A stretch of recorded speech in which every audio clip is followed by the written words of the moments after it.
I never thought the day would come when I would stand at my daughter's grave, the cold air biting into my skin, making every breath sting like punishment. The autumn wind whipped across the cemetery, rattling the branches of old oak trees that had probably seen 100 burials before this one. But none of those could have been as cruel as this. Watching the coffin of my Emily being lowered into the earth, my knees nearly buckled, and I clutched the edge of my scarf to steady myself, though I knew nothing could keep me steady anymore. Emily had been my only child, my light, my reason to keep living after her father passed away a decade earlier. I had spent my years after retirement pouring love into her, guiding her when she stumbled, cheering her when she soared. She had followed in my footsteps, becoming a teacher dedicated to her students, passionate about giving the world something better than it gave her. And now she was gone. I whispered as the first shovelfuls of dirt thudded onto the coffin. Rest, my baby girl. Rest in peace. Mama's here. The sound of soil hitting wood was like a hammer against my heart, each impact making me weaker. My tears blurred the mourners around me into shadows, shapes without meaning. The world had turned gray, but in that grayness one figure stood sharp and clear. David, my son-in-law. My daughter's husband. He had always been tall, sharply dressed, with the kind of face that looked like it had been carved to charm bankers and lawyers. Emily had fallen for him quickly, swept up by his ambition, his confidence. I had never trusted him fully, though I bit my tongue more times than I could count. I saw how his eyes lingered a little too long on the things money could buy, how his patience wore thin when Emily chose family over wealth. She once told me, "Mama, he just works hard. He wants us to have a better life." But a teacher learns to recognize hunger in a student's eyes. And David's hunger was never for knowledge, never for kindness. It was for power. I thought, for Emily's sake, that he would at least pretend to grieve. But as the last earth was smoothed over her grave, he stepped close to me, his lips barely moving as he whispered words that froze my blood. "We need to talk about Emily's estate." For a moment, I thought my ears had betrayed me. I stared at him, searching his face for signs of pain, for sorrow, for even the slightest crack of devastation. There was nothing. His eyes weren't red from tears. They were sharp, focused, calculating. "My daughter is not even cold in the ground," I managed to choke out, my voice trembling with rage. David's jaw tightened, but not from grief, from impatience. "She left assets, Margaret. A house, savings, her share of your husband's trust. I'm her husband. I'm legally entitled to it all. The sooner we settle it, the cleaner this will be." Legally entitled. The words burned in my ears. My daughter's body lay beneath 6 feet of earth, and he was already turning her memory into a ledger. I wanted to scream. I wanted to claw at his face and demand that he show me even one shred of love for Emily. But instead, I remembered the first lesson I had ever learned as a teacher. You don't reveal your plan before the test. You let the arrogant ones think they have the answers. Then you let the exam show them who they really are. "Not here," I said through clenched teeth. "Not now." David smirks. Murktan turned away, leaving me alone by the grave. My fists clenched until my nails dug crescents into my palms. In that moment, I made a vow. He would not win. He would not consume the last pieces of my daughter's life. That night, my house was silent. Too silent. I sat in the kitchen with a cup of tea that grew cold between my hands, staring at Emily's pictures on the wall. Her first day of kindergarten, her high school graduation, her wedding day. In every photo, she was smiling, alive, radiant. And in the later ones, there was David, always stiff, always standing just a little apart, as though already measuring what he could gain from the family he had married into. I pulled out the box of Emily's belongings that I had collected from her house. Clothes, notebooks, a laptop. My grief threatened to drown me, but something inside urged me to look, to read, to understand. Her journals were filled with her neat handwriting, the same looping script she'd had since middle school. I read late into the night, each word like a whisper from beyond the grave. She wrote about her students, her dreams of opening a tutoring center, her frustrations about the education system. But as the entries went on, darker notes began to appear. Arguments with David, his constant pressure to ask me for more money, his irritation that she wouldn't sell the house her father had built, his complaints that her teaching salary was pocket change compared to what we could have. And then, one line, written 3 months before she died. Sometimes I wonder if David loves me, or just what comes with me. Mama always says to trust my instincts. But I'm afraid to know the answer. My chest constricted so tightly I had to set the journal down. My Emily had known. She had felt it the same way I had. And she had been afraid. Her death had been ruled an accidental car crash on her way home from school. But as I read her words, doubt began to creep into my mind. Was it really an accident? Or had David's hunger for wealth gone further than I ever dared to imagine? I shook the thought away, but it lingered in the corners of my mind like a shadow. The days that followed were filled with condolences, casseroles from neighbors, and restless nights staring at Emily's journals. And then came the meeting with David and his lawyer. We sat in a sterile office, the kind that smelled faintly of leather and dust. David wore a dark suit, his tie perfectly knotted. His lawyer, a young man with too much gel in his hair, spread out papers detailing Emily's assets, her accounts, her share of the trust, the house. David leaned back in his chair, watching me like a hawk waiting for a mouse to stumble. "We should move quickly," he said smoothly. "It will be easier for everyone." I forced my face into calm indifference. "Of course," I said. The days turned into weeks, but my grief did not ease. People say time heals, but time does not heal the wound of burying your child. It only teaches you how to walk around with a hole inside you, pretending you're whole when you're not. But even as I carried that emptiness, I carried something else to resolve. David called often, sometimes with fake politeness, sometimes with sharpness that slipped through his mask. "Margaret," he'd say, "this delay is unnecessary. Emily would have wanted me to move forward. The sooner I have access to her assets, the sooner I can create something in her honor." Her honor? The words nearly made me laugh. Emily's honor had been in her classroom, in the smile of children who finally understood long division, in the quiet pride of parents whose children found confidence under her care. It had never been in money, in investments, in businesses. I knew he was lying.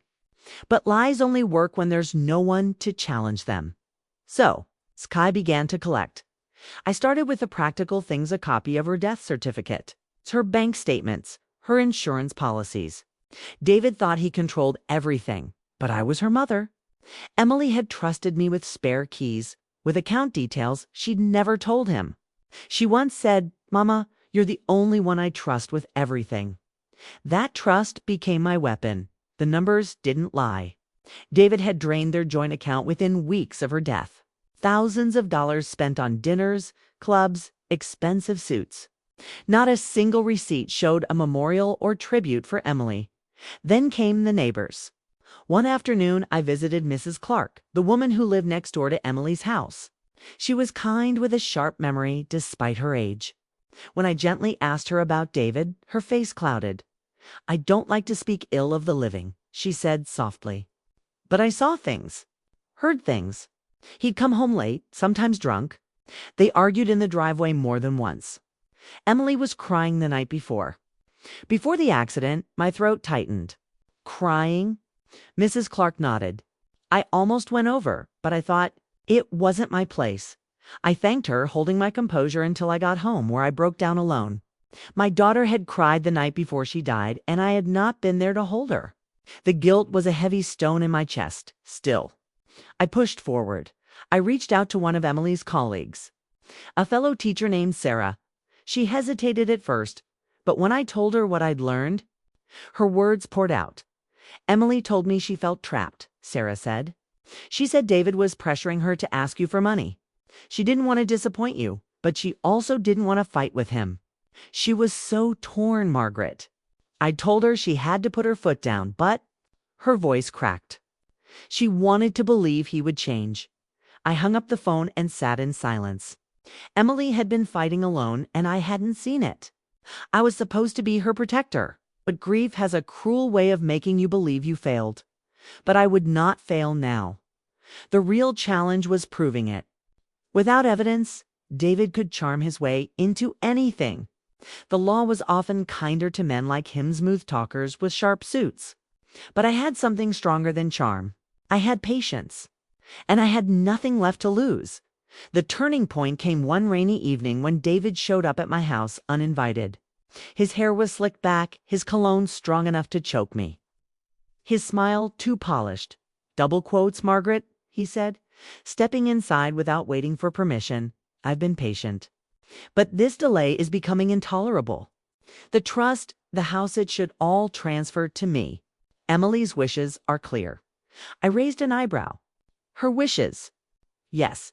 He leaned against the wall casually, but I could see the tension in his jaw. She wanted me to take care of things, to move forward. "You're dragging this out because of your grief. I understand, but it isn't fair." Something in me snapped then.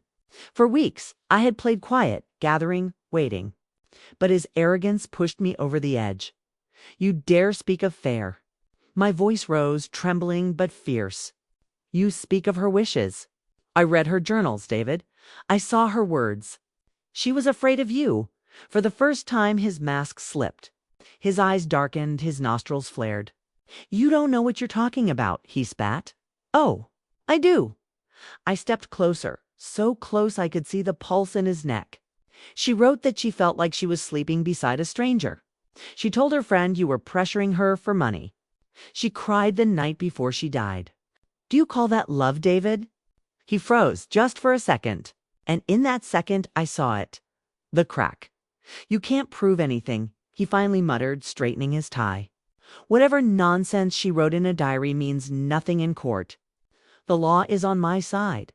Maybe the law was, but the truth wasn." After he left, I sat at my kitchen table, trembling, my mind racing.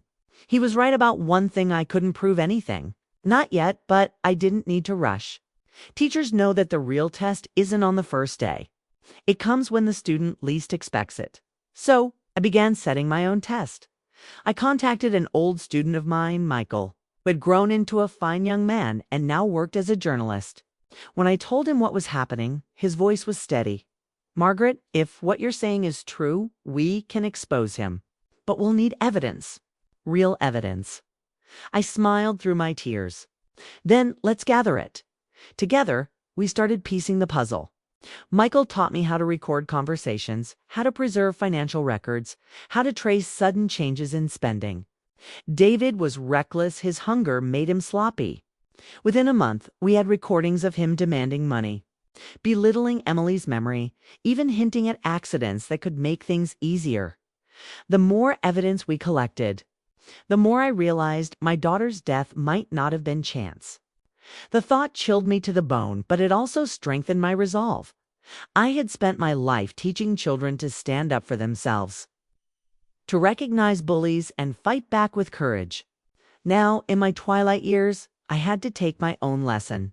And when the time was right, I would, because David thought he was entitled to everything my Emily had left behind. But he forgot something. She hadn't just left behind wealth. She had left behind me, her mother, her protector, her fighter, and this old teacher was about to give him the hardest lesson of his life.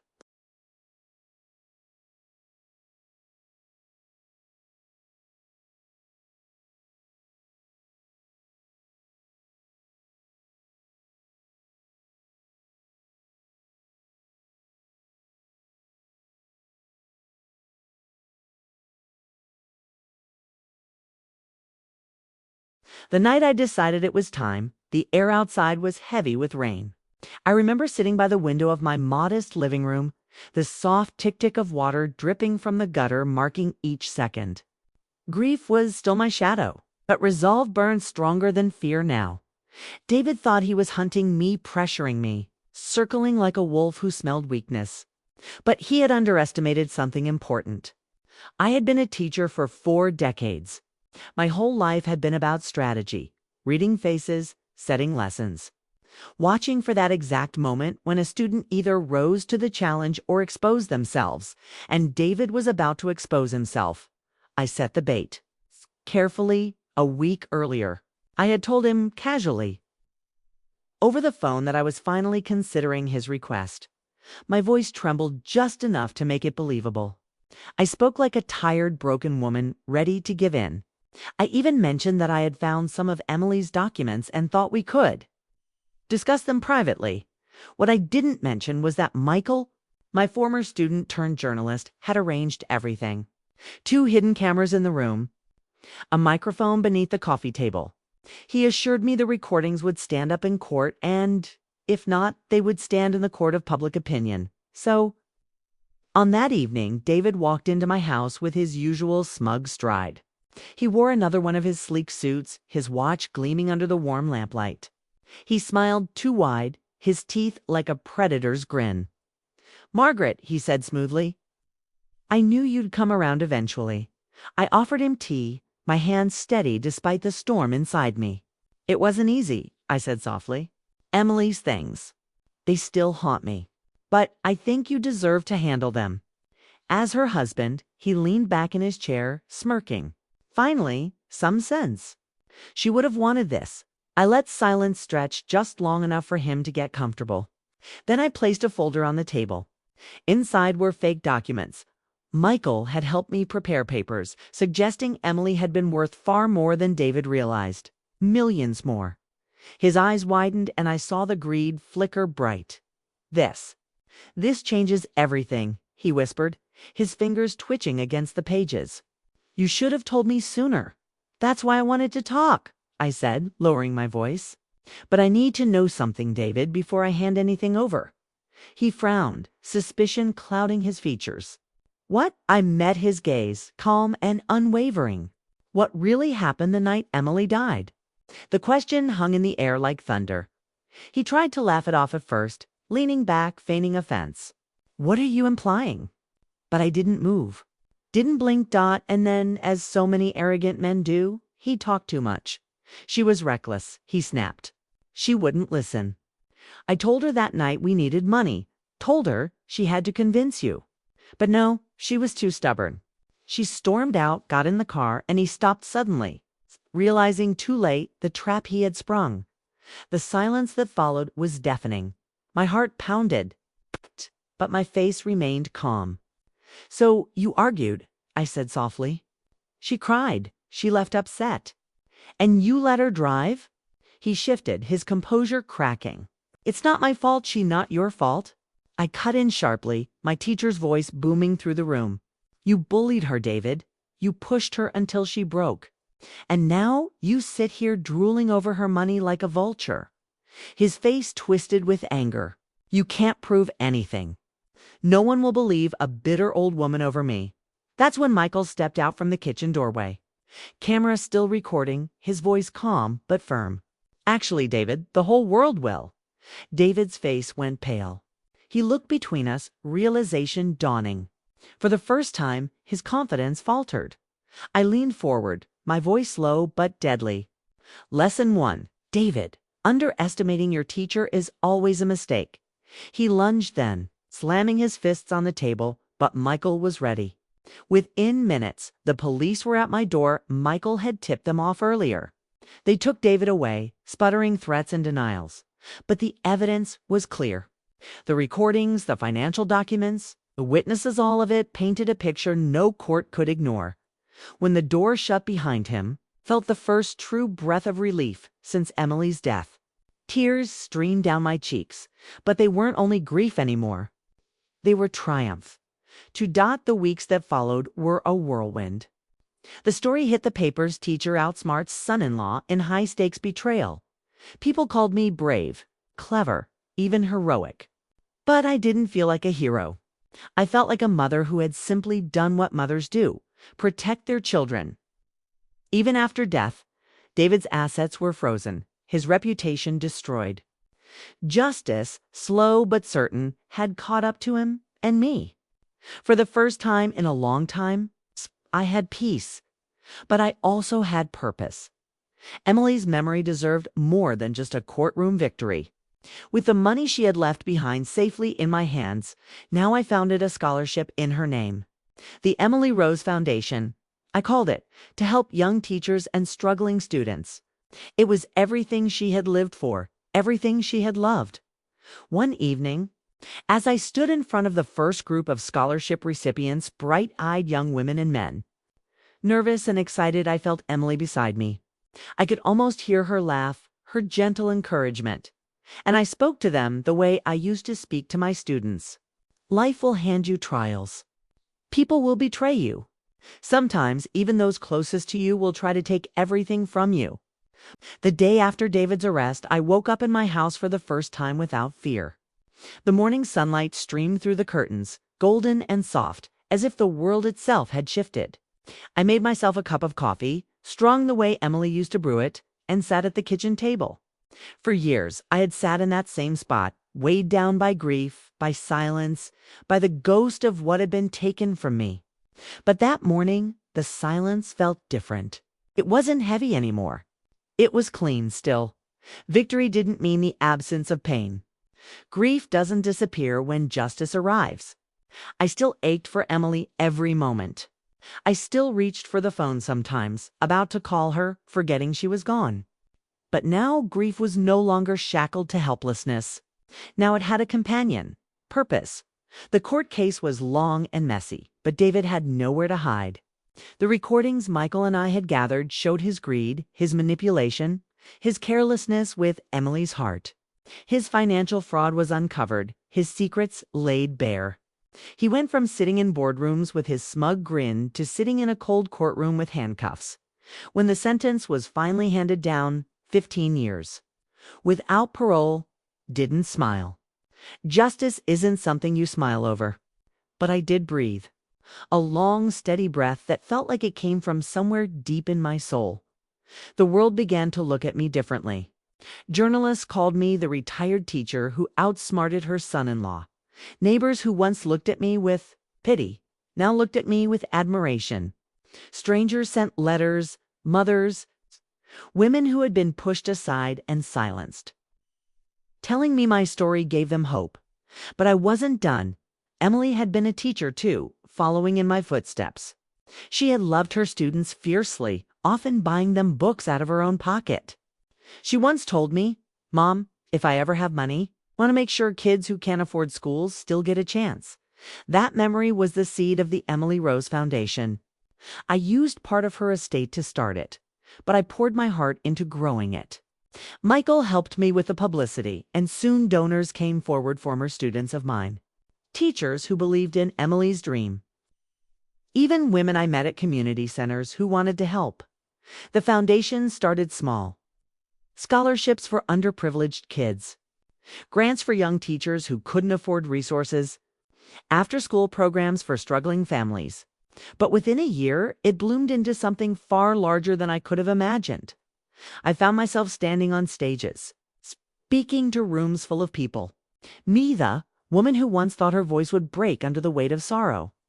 Now, I told my story openly, of losing my daughter, of betrayal, of standing tall anyway. And every time I saw heads nodding, eyes brimming with tears, hands clapping not just for me, but for themselves, for the strength they, too, carried. And yet life had one more twist waiting. 2 years later, at one of our foundation's job fairs, I stood near the entrance greeting candidates and staff. A line of nervous young people stretched across the hall, resumes in hand. I shook hands, smiled, gave words of encouragement. And then I saw him. David's face had aged in prison, but it was still unmistakable. Gaunt, bitter. His once expensive suit now worn and ill-fitting. He stepped forward, clutching a folder, his eyes flicking up in shock when he realized who stood in front of him. For a moment, the world seemed to still. His jaw tightened, his pride battled with shame. "Margaret," he muttered, voice rough. I didn't flinch. I looked at him the way I had looked at arrogant students who thought they could cheat their way through my class.com. Unshaken. He stammered. I didn't know. This was your foundation. I smiled, but it wasn't cruel. It was firm. You should have known, David. I told you once, never underestimate a teacher. He swallowed. shifting uncomfortably, eyes darting to the line of applicants behind him. I could see the humiliation burning in his face. He who had tried to strip me of everything was now standing in line, resume in hand. Begging for work, I leaned closer, lowering my voice so only he could hear. You buried yourself, David. Not Emily, not me. Just you. His lips trembled, and for a split second I saw something almost human regret, maybe, or just the sting of failure. But I turned away, because he no longer mattered. The women behind me mattered.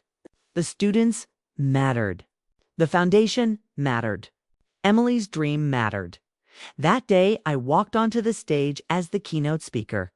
And when I took the microphone, I didn't talk about David. I didn't talk about betrayal. I talked about survival, about courage, about rebuilding when the world tries to break you. And as the crowd rose in applause, I felt Emily's presence beside me again, proud, laughing, free. This, I realized, was my true revenge. Not just exposing David, not just sending him to prison, but building a life so strong, so radiant, that his darkness could never touch it again. I was not just a grieving mother anymore. I was a leader, a survivor, a woman who had turned betrayal into a legacy, and as long as I had breath. I would keep teaching not in classrooms anymore, but in life, teaching women like me, women who had been cast aside, that we are never truly finished, that wisdom is our weapon, resilience our shield, and hope our inheritance, because the world needs to hear it. We are never too old, too broken, or too betrayed to rise again. And that was the final lesson I had to give.